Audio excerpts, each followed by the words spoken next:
Арма ағайын, өмір сыйлаған керемет мүмкіндікті пайдалана білетін ойыншы жайлы бүгін айтатын боламыз. Мадридтің Реалы және Англия ұлттық құрамасының жас футболшысы Джуд Беллингем. Лайк басып видеоға коммент жазайық. Джуд Виктор Уильям Беллингем 2003 жылдың 29 маусымында Англиядағы әйгілі сауда қала Стоубриджде Марк және Денис Беллингемдердің отбасына дүниеге келді. Яғни Уэст Мидлендс тумасы. Бір әке бір анадан қос бауыр болып туылған үйдің тұңғышы. Ата-анасының фотосына қараңыздар. Бет әлпеті мен тері түсіне қарап, Джудтың кімге тартқандығын саралаңыздар. Күмәнсіз, Денис Беллингемнің гені бұл жұптан мықтырақ болып тұр. Туған жері Англияның батыс аймағы болғандықтан Уэльске қаласы тиіп тұрды. Айтпақшы, анасына тартқан жүзіне қарап, түп тамырлары Еуропадан тыс болу керек деп ойлап отырған боларсыз. Шындығы сол, Джуд отбасы ағылшын және африкалық тұқымға ие.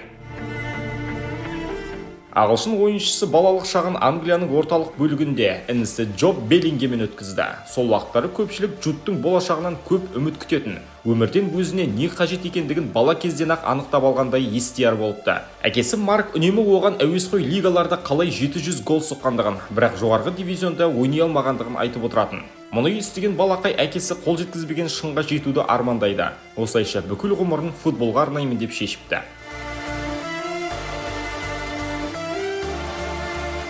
Джуд қаржылай тұрақты отбасында өсті. Әкесі Марк Уэст Мидлендсте полиция сержанты болған. Жалақысы толық күн жұмыс істейтін кей ағылшын жұмысшылардан 2 есеге көп. Анасы Денис де Англиядағы жұмысшы класс тобына енген азаматтар тізімінде. Түйгендеріңіздей, кейіпкеріміз жағдайы жақсы отбасыдан шыққан, ешқандай қаржылық қиындық көрмеді. Футболдағы қадамы 6 жасқа толғанда басталды. Блюз командасына, яғни Бирмингем Ситиді қолдай бастаған уақытпен тұспа-тұс. Балақай клубты атауы өз есіміне ұқсас болғандықтан ұната бастайды. Ақыры ұжымның академиясына қабылданады. Алайда ата-анасы оның мектепті ұмытпауын қадағалады. Эджбастондағы Приори мектебінде білім алып жүріп, Бирмингемнің 8 жасқа дейінгі командасында доп тебеді. Көктер сапында өз қатарластарына қарағанда футболдағы шеберлікті жиі көрсетті. Мұндай қабілеті арқылы бапкерлердің сенімін жаулап, жылдан Бирмингемнің U18 23 командаларына 14-15 жасындағы ілігеді. Көп ұзамай әрбір жасөспірім армандайтын шақта туды. Беллингемнің ата-анасы, бауыры, оның небәрі 16 жасында негізгі командамен келісімшартқа қол қойғандығын мақтан тұтты. Өмірдің жаңа парақшаларын жасөспірім рекордтарды қатарынан бұзу арқылы ашты. Мәселен, Джуд 16 жыл 63 күн жас мөлшерінде Бирмингем сапында гол соққан ең жас ойыншы атанды. Ғұмырының осы кезеңінде оған көптеген даңқты командалар құда түсе бастайды. Әсіресе Манчестер Юнайтед қатты қалады. Бұл жағынан ата-анасы бастарын қатырды. Ұлдарына Юнайтед жақсы баспалдақ бола ала ма? Ұзақ ойланудан соң олар қызыл сойқандар ұсынған 20 миллион фунт стерлинг тұратын трансфер шартнамасынан бас тартты. Кейінірек Беллингемнің өзі неліктен мұндай қадамға барғандығын баспасөз өкілдеріне айтып берді. Шамамен сол жылдары ол Харви Эллиот секілді жігіттермен Англияның 17 жасқа дейінгі құрамасына Сиренка кубогын жеңуге атсалысты. Мансабын шетелде жалғастыруды қалайтын кейбір ағылшын ойыншылар секілді, ол да келесі клубтық мекен жайын шекарадан тысқары іздеді. Көптеген ұсыныстардан соң Дортмундты таңдайды. Тәуекелге нық қадам жасап, Эрлинг Холландқа серік болып осында келді. Белгіленген 25 миллион фунт стерлинг гонорарға. Келесап футбол тарихындағы ең қымбат 17 жасар футболшы атанды. Дортмундта жүріп, бір сәтке артқа шегінген емес, күн сайын дами түсуі жалғаса берді. Джуд дебюттік голы арқылы Боруссияның гол соққан ең жас ойыншы ретінде белгілі. Осы гол арқылы қалың көпшілік Еуропадағы ең танымал жасөспірім деп атай бастады. Одан бөлек Фил Фоденнің орнатқан рекордын да жаңартқан. Чемпиондар лигасы матчына қатысқан ең жас ағылшын ойыншысы. Өте жас бола тұра осыншама жетістіктерге жетіп жатқандығын көрген Гаррет Саутгейт уақыт жоғалтпай тинейджерді Англия ұлттық құрамасына шақырды.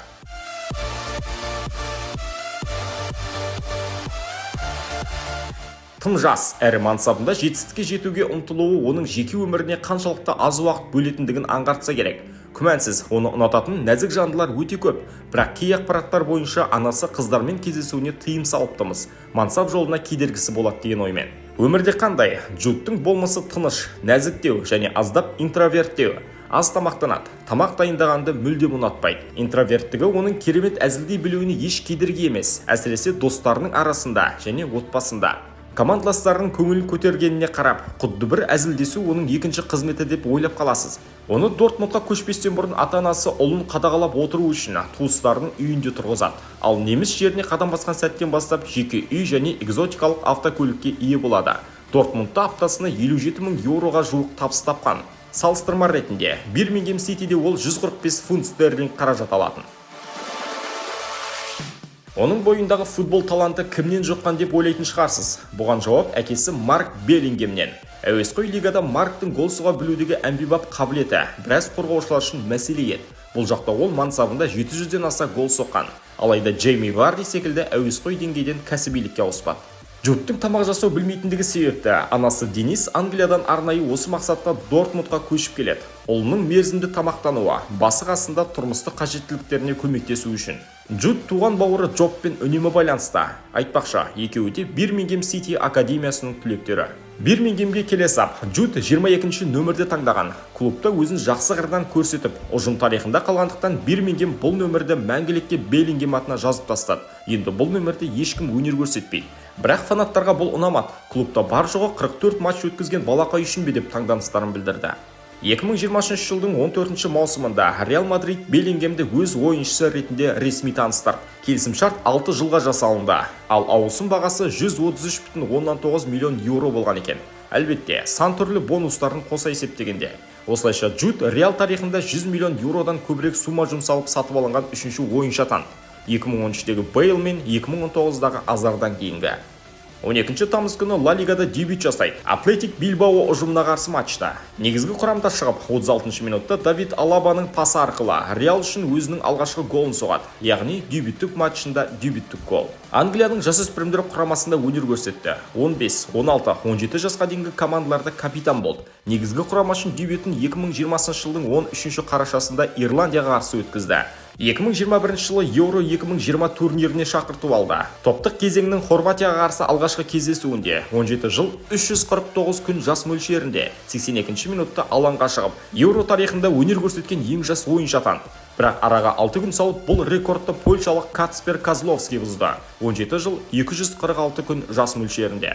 Беллингем мұнда барлығы 3 матчқа қатысып, нәтижелі әрекетпен көзге түспеді. Есесіне күміс жүлдені жеңіп қайтқаны бар. 2022 жылдың 21 қарашасында өзінің әлем чемпионатындағы алғашқы голын соғады. Топтық кезеңде Иранға қарсы матчта көзге түсті. Англия құрамасы Францияға қарсы жартылай финалдық кезеңнен сүрінді. Міне, клубтық мансаптағы жарықтау сәті әлі алда. Жас жұлдыз Джуд Беллингем жайлы айтып өттік. Ендеше видео ұнаса лайк басып арнаға тіркеліп кетейік. Келесте қай ойыншы жайлы білгіңіз келеді? Ұсынысты пікір алаңына қалдыра кетіңіздер. Келесі кездескенше.